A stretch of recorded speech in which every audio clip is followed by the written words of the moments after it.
Hi friends, ಎಲ್ಲರಿಗೂ ನಮಸ್ಕಾರ. ಬನ್ನಿ ಫ್ರೆಂಡ್ಸ್, ವಸುದೇವ ಕುಟುಂಬ ಸೀರಿಯಲ್ನ ಇವತ್ತಿನ ಸಂಚಿಕೆಯಲ್ಲಿ ಏನಾಗ್ತಿದೆ ಅಂತ ನೋಡ್ಕೊಬರೋಣ. ಅದಕ್ಕೂ ಮುಂಚೆ ಯಾರೆಲ್ಲ ನನ್ನ ವೀಡಿಯೋ ನೋಡ್ತಾ ಇದ್ದೀರಾ ಫ್ರೆಂಡ್ಸ್, ಅವರೆಲ್ಲ ಪ್ಲೀಸ್ ಪುಟ್ಟದೊಂದು ಲೈಕ್ ಮಾಡಿ, ಹಾಗೆ ಫಾಲೋ ಮಾಡೋದನ್ನ ಮರಿಬೇಡಿ. ಬನ್ನಿ ಸ್ಟಾರ್ಟ್ ಮಾಡೋಣ. ಫ್ರೆಂಡ್ಸ್, ಮೊದಲಿಗೆ ಇಲ್ಲಿ ಅಜಯ್ ಯಾರ ಜೊತೆ ಮಾತಾಡ್ತಾ ಇರ್ತಾನೆ. ತುಂಬ ಟೆನ್ಷನಿಂದ, ನಿಜವಾಗ್ಲೂ ನಿಮ್ಮ ದುಡ್ಡನ್ನ ಕೊಡ್ತೀನಿ ಸರ್, ನಾನು ನಿಜವಾಗ್ಲೂ ಮೋಸ ಮಾಡಲ್ಲ ಅಂತ ಹೇಳ್ತಿರ್ಬೇಕಾದ್ರೆ ಅದನ್ನೆಲ್ಲ ಕೇಳ್ಕೊಂಡು ಸ್ವಾತಿಗೆ ಸಿಕ್ಕಾಪಟ್ಟೆ ಟೆನ್ಷನ್ ಆಗ್ತಾ ಇರುತ್ತೆ. ಹಾಗೆ ಆ ಕಡೆಯಿಂದ ಮಾತಾಡೋರು ಹೇಳ್ತಾ ಇರ್ತಾರೆ, ಮೋಸ ಮಾಡೋಕ್ಕೆ ನಿನ್ನನ್ನು ಬಿಟ್ಟರೆ ತಾನೇ ನಿಮ್ಮ ಅಣ್ಣನ ದುಡ್ಡು ತರ್ತೀನಿ ಅಂತ ಓದೋನು ಇನ್ನು ಕತೆ ಹೊಡಿತಿದ್ಯಾ ಅಂತ ಅಂದಾಗ ಈ ಕಡೆ ಸ್ವಾತಿಗಂತೂ ಸಿಕ್ಕಾಪಟ್ಟೆ ಶಾಕ್ ಆಗ್ತಾ ಇರುತ್ತೆ.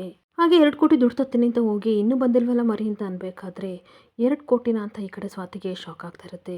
ಸರ್, ಡೋಂಟ್ ವರಿ ಸರ್, ಆದಷ್ಟು ಬೇಗ ತರ್ತೀನಿ, ನಾನು ತುಂಬ ಪ್ರಯತ್ನ ಮಾಡ್ತಾ ಇದ್ದೀನಿ, ಆದರೆ ನಾನು ಅನ್ಕೊಂಡಂಗೆ ಆಗ್ತಾ ಇಲ್ಲ ಅಂತ ಅಂದಾಗ, ನೋಡು ಮರಿ, ವರಿ ಮಾಡ್ಕೋಬೇಕಾಗಿರೋದು ನಾನಲ್ಲ ನೀನು. ನಾವೇನಾದರೂ ಅಲ್ಲಿಗೆ ಬಂದರೆ ಏನಾಗುತ್ತೆ ಅಂತ ನೀನು ತುಂಬ ಚೆನ್ನಾಗಿ ಗೊತ್ತಲ್ವಾ. ಫಸ್ಟೇ ನಾವು ಮುಂಬೈನವರು, ನಾವೇನಕ್ಕೂ ಎತ್ತರಲ್ಲ ಅಂತ ಅಂದಾಗ ಅಜಯ್ಗೆ ಸಿಕ್ಕಾಬಟ್ಟೆ ಟೆನ್ಷನ್ ಆಗ್ತಾ ಇರುತ್ತೆ.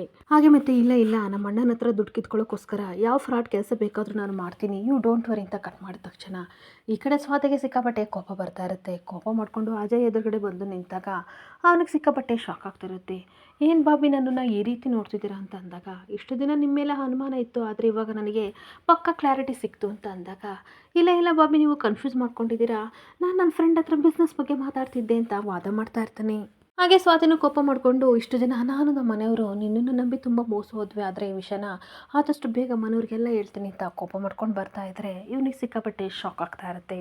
ಇನ್ನೊಂದು ಕಡೆ ಕೆಳಗಡೆ ವಂಶಿ ಡಾಕ್ಟರ್ ಹತ್ರ ಮಾತಾಡ್ತಾ ಇರ್ತಾನೆ. ತಾತನ ಬಿ ಪಿ ಎಲ್ಲ ನಾರ್ಮಲ್ ಇದೆ, ಪ್ರಿಸ್ಕ್ರಿಪ್ಷನ್ ಇರೋ ಟ್ಯಾಬ್ಲೆಟ್ ಏನಾದರೂ ಚೇಂಜ್ ಮಾಡ್ತೀರಾ ಅಥವಾ ಅದನ್ನು ಈ ಮಂತ್ ಕಂಟಿನ್ಯೂ ಮಾಡಲ ಅಂತ ಅಂದಾಗ, ಅವರು ಕಂಟಿನ್ಯೂ ಮಾಡಿ ಅಂತ ಅಂದಾಗ ಓಕೆ ಥ್ಯಾಂಕ್ ಯು ಅಂತ ಹೇಳಿ ಫೋನ್ ಕಟ್ ಮಾಡ್ತಾ ಇರ್ತಾನೆ. ಹಾಗೆ ವಂಶಿ ಹೇಳ್ತಾ ಇರ್ತಾನೆ, ನೋಡು ಹೆಂಗಮ್ಮ, ನಿನ್ನ ಬಿ ಪಿ ನಾರ್ಮಲ್ ಇದೆ ಅಂತೆ, ಯು ಡೋಂಟ್ ವರಿ ಅಂತ ಅಂದಾಗ ಅಜ್ಜಿ ಹೇಳ್ತಾ ಇರ್ತಾರೆ, ನಿಮ್ಮ ತಾತನ ಬಿ ಪಿ ನಾರ್ಮಲ್ ಆಗೋಕ್ಕೆ ಸ್ವಾತಿ ಕಾರಣ ಕೊಡು, ಅವಳು ನಗ್ನಗ್ತಾ ನಿಮ್ಮ ತಾತನ ಚೆನ್ನಾಗಿ ಇಟ್ಕೊಂಡಿದ್ದಾಳೆ, ಅದಕ್ಕೆ ಬಿ ಪಿ ನಾರ್ಮಲ್ ಇದೆ ಅಂತ ಅಂದಾಗ, ಏನಪ್ಪ ಈ ಲಾಜಿಕ್ಕೆ ನಮಗೆ ಅರ್ಥ ಆಗ್ತಾ ಇಲ್ಲ.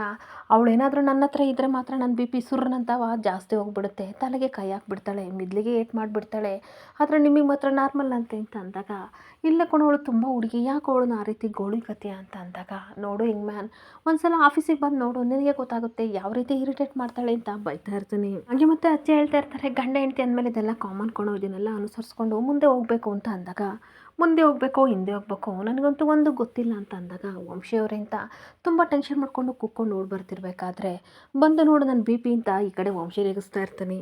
ಅಷ್ಟೊತ್ತಿಗೆ ವಂಶಿಯವರು ನಿಮ್ಮ ಜೊತೆ ಮಾತಾಡಬೇಕು, ಒಂದು 5 ನಿಮಿಷ ಆಚೆ ಬರ್ತೀರಾ ಅಂತ ಅನ್ಬೇಕಾದ್ರೆ, ಏನು ಮಾತಾಡ್ತಿದ್ದೆ, ನಾನು ಬರಲ್ಲ, ಇಲ್ಲೇ ಮಾತಾಡಿ, ಇವ್ರ ಎದುರುಗಡೆ ಮಾತಾಡು, ಅಜ್ಜಿ ತಾತ ಏನು ಬೇರೆ ಅಲ್ವಾ ಅಂತ ಅಂದಾಗ, ನಿಮ್ಮ ಜೊತೆ ಪರ್ಸ್ನಲಾಗಿ ಮಾತಾಡಬೇಕು ಅಂತ ಅಂದಾಗ, ನಾನು ಬರಲ್ಲ, ಹೇಳೋದಿದ್ರೆ ಇಲ್ಲೇ ಹೇಳು, ಇಲ್ಲಾಂದರೆ ಬಿಟ್ಬಿಡು ಅಂತ ಅಂದಾಗ, ಸರಿ ಹಾಗಾದರೆ ಅಜಯ್ ಅವರು ಬೆಳಗ್ಗೆ ಫೈಲಲ್ಲಿ ಮಿಸ್ಟೇಕ್ ಮಾಡಿದ್ರಲ್ಲ ಅಂತ ಅಂದಾಗ, ಅದು ಬೈ ಮಿಸ್ಟೇಕ್ ಮಾಡಿದ ತಾನೇ, ಬಿಡು, ಅದ್ರ ಬಗ್ಗೆ ಡಿಸ್ಕಸ್ ಬೇಡ ಅಂತ ಅಂದಾಗ, ಅವರು ಬೈ ಮಿಸ್ಟೇಕ್ ಎಲ್ಲ ಮಾಡಿದ್ದು ಬೇಕಂತಲೇ ಮಾಡಿದ್ರು ಅಂತ ಅಂದಾಗ ವಂಶಿಗೆ ಸಿಕ್ಕಾಪಟ್ಟೆ ಕೋಪ ಬರ್ತಾ ಇರುತ್ತೆ.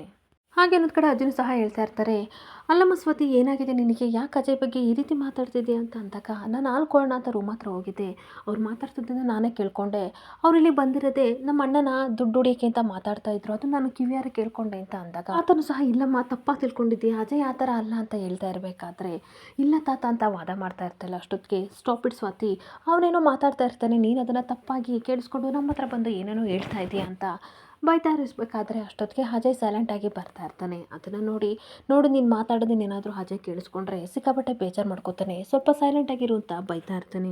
ಹಾಗೆ ಅಜಯ್ ಬಂದವನು ಸ್ವಾತಿನ ನೋಡಿಕೊಂಡು ನಾಟಕ ಮಾಡ್ತಾ ಇರ್ತಾನೆ, ನೋಡು ಬಾಬಿ, ನಾನು ಬಂದಿದ್ದೇನೆ, ನಿಮಗೆ ನಾನು ಇಷ್ಟ ಆಗಿಲ್ಲ ಅಂತ ತುಂಬ ಚೆನ್ನಾಗಿ ಗೊತ್ತು, ಅದಕ್ಕೆ ಈ ರೀತಿ ಸುಳ್ಳಾರಪ್ಪೆಲ್ಲ ಹೇಳ್ಬೇಡಿ ಅಂತ ಅಂದಾಗ, ನೋಡಿ ನಾನೇನಕ್ಕೆ ಸುಳ್ಳು ಹೇಳಿ, ಹಾಗಾದರೆ ನೀವು ಫೋನಲ್ಲಿ ಮಾತಾಡ್ತಿದ್ದು ನಿಜನಾ ಸುಳ್ಳು ಹೇಳಿ ಅಂತ ಅಂದಾಗ, ಅಯ್ಯೋ ನನ್ನ ಫ್ರೆಂಡ್ ಹತ್ರ ಬಿಸ್ನೆಸ್ ಬಗ್ಗೆ ಮಾತಾಡ್ತಿದ್ದೆ ಅಂತ ಸುಳ್ಳು ಹೇಳ್ತಾ ಇರ್ತಾನೆ. ಹಾಗೆ ನೋಡಿ ಬಾಬಿ, ನನಗೇನಾದರೂ ದುಡ್ಡಿನ ಅವಶ್ಯಕತೆ ಇದ್ದರೆ ನಾನೇ ಡೈರೆಕ್ಟಾಗಿ ಬ್ರೋ ಹತ್ರ ಕೇಳ್ತಿದ್ದೆ, ಅವ್ರು ಖಂಡಿತ ಕೊಡ್ತಾ ಇದ್ರು, ಅದನ್ನು ಬಿಟ್ಟು ನೀವು ಈ ರೀತಿ ಎಲ್ಲ ಆರೋಪ ಮಾಡಬೇಡಿ, ನನಗೆ ತುಂಬ ಹರ್ಟ್ ಆಗ್ತಿದೆ ಅಂತ ನಾಟಕ ಮಾಡ್ತಾ ಇರ್ತಾನೆ. ಹಾಗೆ ಬಾಬಿಗೆ ನಾನಿರೋದು ಇಷ್ಟ ಇಲ್ಲ ಅಂತ ಅನ್ಸುತ್ತೆ, ಹಾಗಾದರೆ ನಾನು ಇಲ್ಲಿಂದ ಹೊರಟೋಗ್ತೀನಿ ಅಂತ ಅಂದಾಗ ಅಜ್ಜಿ ಹೇಳ್ತಾ ಇರ್ತಾರೆ, ಅಲ್ಲ ಕಣೋ ಸ್ವಾತಿ, ಯಾವಾಗ ನೀನು ಇಷ್ಟ ಇಲ್ಲ ಅಂತ ಹೇಳಿದ್ಲು, ಸುಮ್ಮನೆ ಏನೇನೋ ಮಾತಾಡಬೇಡಪ್ಪ, ಕೂತ್ಕೊಂಡು ಸಮಾಧಾನ ಮಾತಾಡು ಅಂತ ಅನ್ಬೇಕಾದ್ರೆ, ಇಲ್ಲ ಅಜ್ಜಿ, ನನಗೆ ಸಿಕ್ಕಾಪಟ್ಟೆ ಹರ್ಟ್ ಆಗಿದೆ, ನಾನು ಇಲ್ಲಿಂದ ಹೊರಟೋಗ್ತೀನಿ ಅಂತ ಅಂದಾಗ ಸ್ವಾತಿ ಹೇಳ್ತಾ ಇರ್ತಾಳೆ, ಅಜ್ಜಿ ತಾತ ಪ್ಲೀಸ್ ನನ್ನನ್ನು ನಂಬಿ, ಅವ್ರು ತುಂಬ ಸಿಕ್ಕಾಪಟ್ಟೆ ಡ್ರಾಮಾ ಮಾಡ್ತಾ ಇದ್ದಾರೆ, ಅವ್ರು ನಿಜವಾಗ್ಲೂ ದುಡ್ಡು ಹೊಡೆಯೋಕ್ಕೆ ಬಂದಿದ್ದಾರೆ ಅಂತ ಅಂದಾಗ ವಂಶಿ ಸಿಕ್ಕಾಪಟ್ಟೆ ಕೋಪ ಮಾಡಿಕೊಂಡು ಶಟಪ್ ಸ್ವಾತಿ ಅಂತ ಕೈ ತೋರಿಸಿ ಬೈತಾ ಇರ್ತಾನೆ.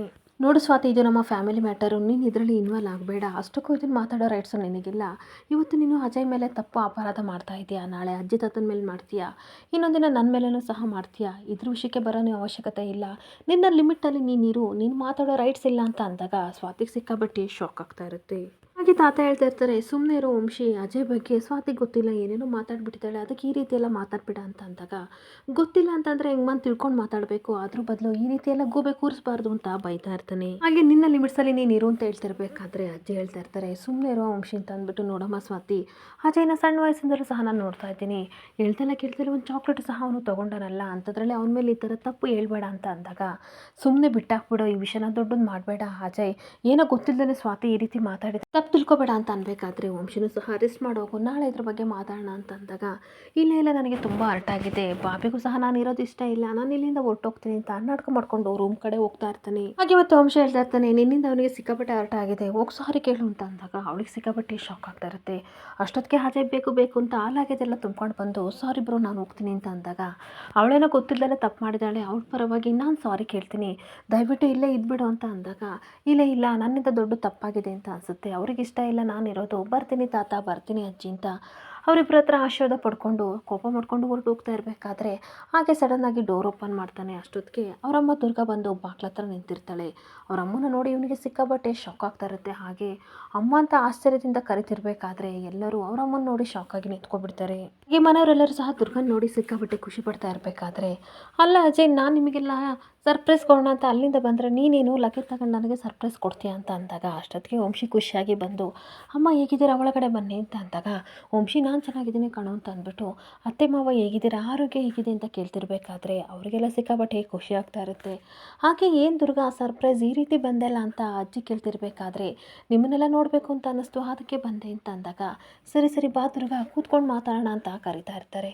ಅಷ್ಟೊತ್ತಿಗೆ ಅಜಯ್, ಅಮ್ಮ ಒಂದು ನಿಮಿಷ ಬಾ ಹೋಗೋಣ ಅಂತ ಅನ್ಬೇಕಾದ್ರೆ ವಂಶಿ ಬೈತಾ ಇರ್ತಾನೆ, ಸೋನೆ ಬಾರೋ, ಡ್ರಾಮಾ ಕ್ರಿಯೇಟ್ ಮಾಡಬೇಡ, ನಡೀರಮ್ಮ, ಟ್ರಾವೆಲ್ ಮಾಡಿ ಬಂದಿದ್ದೀರಾ, ಅರೆಸ್ಟ್ ಮಾಡಿ ಅಂತ ಅನ್ಬೇಕಾದ್ರೆ, ಅಮ್ಮ ಒಂದು ನಿಮಿಷ ನಿಂತ್ಕೊಳ್ಳಿ ಅಂತ ಕೋಪದಿಂದ ಈ ಕಡೆ ಅಜಯ್ ಹೇಳ್ತಾ ಇರ್ತಾನೆ. ಹಾಗೆ ಸಿಕ್ಕಾಪಟ್ಟೆ ಕೋಪ ಮಾಡ್ಕೊಂಡು, ನಿನ್ನ ಮಗ ಕರಿತಿದ್ದೀನಿ ಬಾರಮ್ಮ ಅಂತ ಅಂದ್ಬಿಟ್ಟು ವಂಶಿ ಕೈಲಿರೋ ಲಗೇಜ್ ಕಿತ್ಕೊಂಡು ಅಮ್ಮನ ಹೇಳ್ಕೊಂಡು ಹೋಗ್ತಿರ್ಬೇಕಾದ್ರೆ, ಸುಮ್ಮನೆ ಇರೋ, ಯಾಕೋ ಈ ವಿಷಯನೆಲ್ಲ ದೊಡ್ಡ ಮಾಡ್ತೀಯಾ ಅಂತ ವಂಶಿ ಬೈತಾ ಇರ್ತಾನೆ. ಅಷ್ಟೊತ್ತಿಗೆ ದುರ್ಗಾ ಹೇಳ್ತಾ ಇರ್ತಾಳೆ, ಒಂದು ನಿಮಿಷ, ನನ್ನ ಮಗ ಇಷ್ಟು ಕೋಪ ಮಾಡ್ಕೊಂಡಾನೆ, ಇಷ್ಟು ಸೀರಿಯಸ್ ಆಗಿದ್ದಾನೆ ಅಂತ ಅಂದರೆ ಇಲ್ಲೇನೋ ನಡೆದಿದೆ, ಒಂದು ನಿಮಿಷ ನಾನು ಕೇಳ್ತೀನಿ, ಏನಾಯಿತು ಹೇಳು ಅಜಯ್ ಅಂತ ಕೇಳ್ತಾ ಇರ್ತಾಳೆ. ಹಾಗೆ ಅಜಯ್ ಬೇಕು ಅಂತ ನಾಟಕ ಮಾಡ್ಕೊಂಡು ಹೇಳ್ತಾ ಇರ್ತಾನೆ, ನಮ್ಮ ಕಂಪನಿಯಲ್ಲಿ ನಾನು ಫ್ರಾಡ್ ಕೆಲಸ ಮಾಡಿದ್ದೇನಂತೆ, ಹಾಗಂತ ಬಾಬಿ ಹೇಳಿದ್ರು ಅಂತ ಅಂದಾಗ ದುರ್ಗನಿಗೆ ಸಿಕ್ಕಾಬಟ್ಟೆ ಶಾಕ್ ಆಗ್ತಾ ಇರುತ್ತೆ. ಏನು ನೀನು ಕಂಪನಿಯಲ್ಲಿ ಫ್ರಾಡ್ ಕೆಲಸ ಮಾಡಿದ್ದೀಯ ಹಂಗಂತ ಸ್ವಾತಿ ಹೇಳಿದ್ಲ, ಏನು ವಂಶಿದೆಲ್ಲ ಇದು ನೀನು ನಂಬ್ತೀಯ ಅಂತ ನಾಟಕ ಮಾಡ್ತಾ ಇರ್ತಾಳೆ.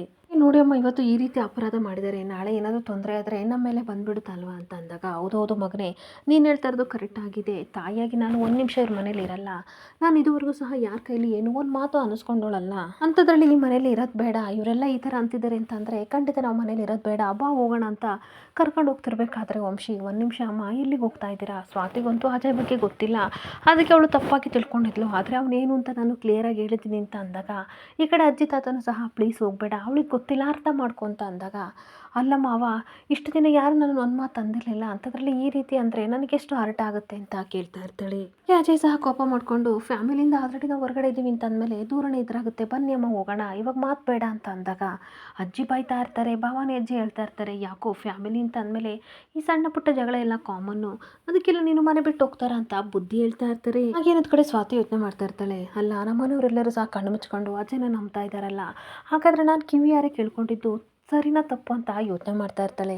ಹಾಗೇನೊಂದು ಕಡೆ ವಂಶ ಹೇಳ್ತಾ ಇರ್ತಾನೆ, ನೋಡಿ ಅಮ್ಮ, ನಾನು ಸಹ ನಿಮಗೆ ಮಗ ಇದ್ದಂಗೆ ತಾನೆ, ಅಜಯ್ಗೆ ಅವಾಗಿಂದ ಹೇಳ್ತಿದ್ದೀನಿ, ನೀವಾದರೂ ಅರ್ಥ ಮಾಡಿಸಿ ಅಂತ ಅಂದಾಗ, ಸುಮ್ಮನೆ ಇರೋ ವಂಶಿ, ಇದಕ್ಕೆಲ್ಲ ಕಾರಣ ನೀನೇ, ಸಡನ್ನಾಗಿ ಸ್ವಾತಿನ ಮದುವೆಯಾಗಿ ಇಲ್ಲಿ ಬಂದ್ಬಿಟ್ಟಿಯಲ್ಲ, ಆದರೆ ನೀನು ಮಾಡಿದ ತಪ್ಪೇನು ಗೊತ್ತಾ, ನಮ್ಮ ಬಗ್ಗೆ ನಮ್ಮ ಫ್ಯಾಮಿಲಿ ಬಗ್ಗೆ ಅವಳ ಹತ್ರ ಸರಿಯಾಗಿ ಹೇಳಿಲ್ಲ, ಅದಕ್ಕೆ ಅವಳು ಅಜಯ್ ಬಗ್ಗೆ ತಪ್ಪಾಗಿ ತಿಳ್ಕೊಂಡಿದ್ದಾಳೆ ಅಂತ ದುರ್ಗವಾದ ಮಾಡ್ತಾ ಇರ್ತಾಳೆ. ಹಾಗೆ ಮತ್ತೆ ಅಜಯ್ ಹೇಳ್ತಾ ಇರ್ತಾನೆ, ಇಷ್ಟೆಲ್ಲ ಆದ್ಮೇಲೆ ಇಲ್ಲೇ ಇರಬೇಕಾ, ಬನ್ನಿ ಅಮ್ಮ ನನ್ನ ಮಾತು ಕೇಳಿ ಅಂತ ಅನ್ಬೇಕಾದ್ರೆ, ಒಂದು ನಿಮಿಷ ಇರೋ, ಈ ನಡುರಾತ್ರಿಯಲ್ಲಿ ಹೋದರೆ ತಪ್ಪಾಗುತ್ತೆ, ಎಲ್ಲರೂ ಹೇಳ್ತಿದ್ದಾರೆ ತಾನೇ, ಸ್ವಾತಿ ಏನೋ ಮಿಸ್ಅಂಡರ್ಸ್ಟ್ಯಾಂಡ್ ಮಾಡ್ಕೊಂಡಿದ್ದಾಳೆ ಅಂತ ಅಂದ್ಬಿಟ್ಟು ಸ್ವಾತಿ ಹತ್ರ ಬಂದು ನಾಟಕ ಮಾಡ್ತಾ ಇರ್ತಾಳೆ.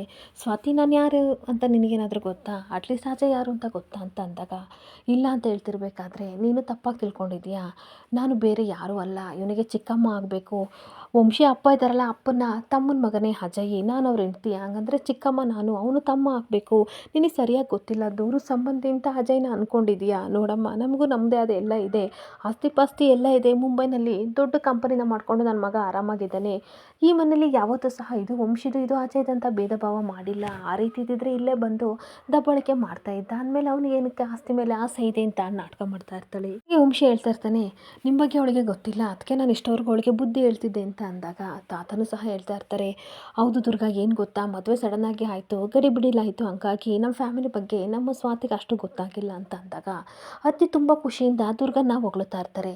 ದುರ್ಗನಿಗೆ ತುಂಬ ತಾಳ್ಮೆ ಜಾಸ್ತಿ. ಮಗನ ಮೇಲೆ ಕೋಪ ಬಂದಿದ್ರು ಸಹ, ಮಗನ ಆರೋಪ ಮಾಡಿದ್ರು ಸಹ ನಾವು ತಾಳ್ಮೆಯಿಂದ ನಿನ್ನ ಯಾವ ರೀತಿ ಸಂಭಾಳಿಸಿದಳೆ ನೋಡಮ್ಮ, ಅವಳ ಮನಸ್ಸು ತುಂಬ ಒಳ್ಳೆಯದು ಅಂತ ಅಜ್ಜಿ ಹೇಳ್ತಾ ಇರ್ತಾರೆ. ಈ ದುರ್ಗ ಹೇಳ್ತಾ ಇರ್ತಾಳೆ, ಈ ರೀತಿ ಅತ್ತೆ ನನ್ನನ್ನು ಹೊಗಳ್ಬೇಡಿ, ನನಗೆ ತುಂಬ ಮುಜುಗರ ಆಗ್ತದೆ.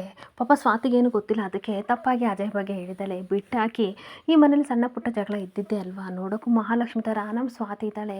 ಅಷ್ಟಕ್ಕೂ ಅಜಯ್ ಕಾಲ್ ಮಾಡಿದಾಗೆಲ್ಲ ಸ್ವಾತಿ ತುಂಬ ಒಳ್ಳೆಯವಳು, ವಂಶಿಗೆ ಒಳ್ಳೆ ಹೆಂಡತಿ ಆಗಿದ್ದಾಳೆ, ಹಾಗೆ ಅಜ್ಜಿ ತಾತನ ತುಂಬ ಚೆನ್ನಾಗಿ ನೋಡ್ಕೋತಾಳೆ, ಆರೋಗ್ಯ ಎಲ್ಲ ಸುಧಾರಿಸಿದೆ, ಹಾಗೆ ಹೇಗೆ ಅಂತ ಯಾವಾಗಲೂ ಹೊಗಳುತ್ತಿದ್ಲು. ನಾನು ಕಣ್ಣಾರೆ ನೋಡಬೇಕು ಅಂತ ಅಂದ್ಕೊಂಡಿದ್ದೆ, ಇವಾಗ ನೋಡಿ ನನಗೆ ಸಿಕ್ಕಾಬಟ್ಟೆ ಖುಷಿ ಆಗ್ತಿದೆ, ಮಹಾಲಕ್ಷ್ಮಿ ಥರ ಇದ್ದಾಳೆ ಅಂತ ಅಂದಾಗ ತಾತ, ಹೌದಮ್ಮ, ನಾವು ಸ್ವಾತಿ ಬಂದಮೇಲೆ ನನ್ನ ಆರೋಗ್ಯ ತುಂಬ ಚೆನ್ನಾಗಿರೋದು ಅಂತ ಹೇಳ್ತಿರ್ಬೇಕಾದ್ರೆ, ನೀನು ಎಷ್ಟು ಒಳ್ಳೆ ಹುಡುಗಿ, ಆಗಿದ್ದೆಲ್ಲ ಆಗೋಯ್ತು, ಖುಷಿಯಾಗಿರೋಣ ಅಂತ ಹಗ್ ಮಾಡ್ಕೊಳ್ತಿರ್ಬೇಕಾದ್ರೆ ತನ್ನ ಮನಸ್ಸಲ್ಲಿ ಬೈಕೋತಾ ಇರ್ತಾಳೆ, ನನ್ನ ಮಗನ ಮನೆ ಬಿಟ್ಟು ಕಳಿಸ್ತಿದೆಯಲ್ವಾ, ನೀನು ಮಹಾಲಕ್ಷ್ಮಿ ಅಲ್ಲ, ದರಿದ್ರ ಲಕ್ಷ್ಮಿಯಾಗಿ ಮನೆಯಿಂದ ಆಚೆ ಹೋಗಬೇಕು, ಆ ರೀತಿ ಮಾಡ್ತೀನಿ ಅಂತ ಬೈಕೊಂಡು ಸ್ವಾತಿನ ಹಗ್ ಮಾಡಿಕೊಂಡು ನಾಟಕ ಮಾಡ್ತಾ ಇರ್ತಾಳೆ. ಇಲ್ಲಿಗೆ ಸಂಚಿಕೆ ಎಂಡ್ ಆಗ್ತಿದೆ. Thank you for the watching friends.